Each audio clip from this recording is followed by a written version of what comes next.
Hi, my name is Heather Hardy, and I'm standing outside of the Harris Teeter store, my neighborhood store in Asheville, North Carolina, and I'm here to tell you a family story that happened about 10 years ago. It was the spring of 1999 when my son Elliot was just a toddler.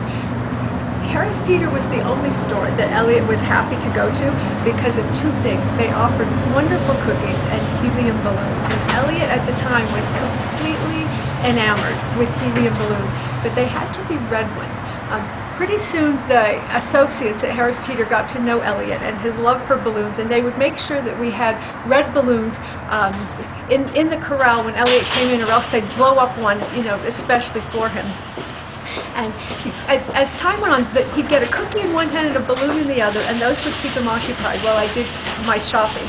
And as time went on, he got creative with his balloons. He liked to let them go up and see how high they would go. And the associates learned to put extra long strings on the red balloons so that I could retrieve them for him as we did the shopping.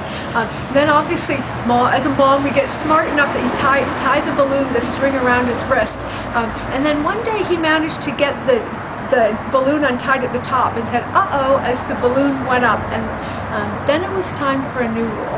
And the new rule was we get a cookie on the way in and a balloon on the way out.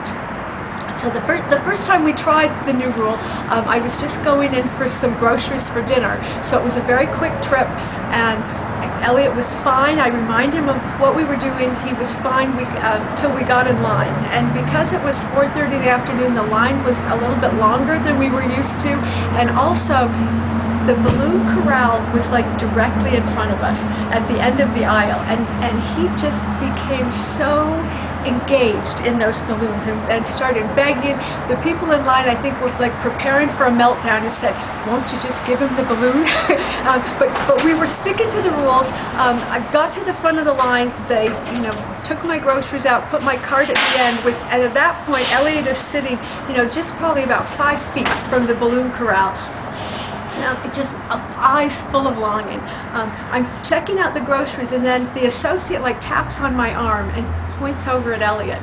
And there he is, his little hand is just beckoning over to the balloon corral. He's reaching as far as he can, and sure enough, there is a red balloon that must have been filled early that day, because the helium is obviously dissipated a little bit. Instead of being very buoyant at the top, it was just sort of hovering beneath the balloon corral. And sure enough, his little beckoning, the balloon started dancing right over to where he was. And I don't, who knows the law of physics, whatever it was, the doors, as you see, doors opening and closing, air current, but the string of that balloon went right into this little 2-year-old's hand, and he couldn't have been more thrilled. The people behind me started applauding. There was just this moment of silence that everyone knew something very special had just happened. We took Elliot home that night. The days before cell phones, but I couldn't film it all on camera as it happened, but he held on to that balloon all the way home, through dinner, through his bath, and fell asleep with it in his hand. He is a Harris Teeter fan for life.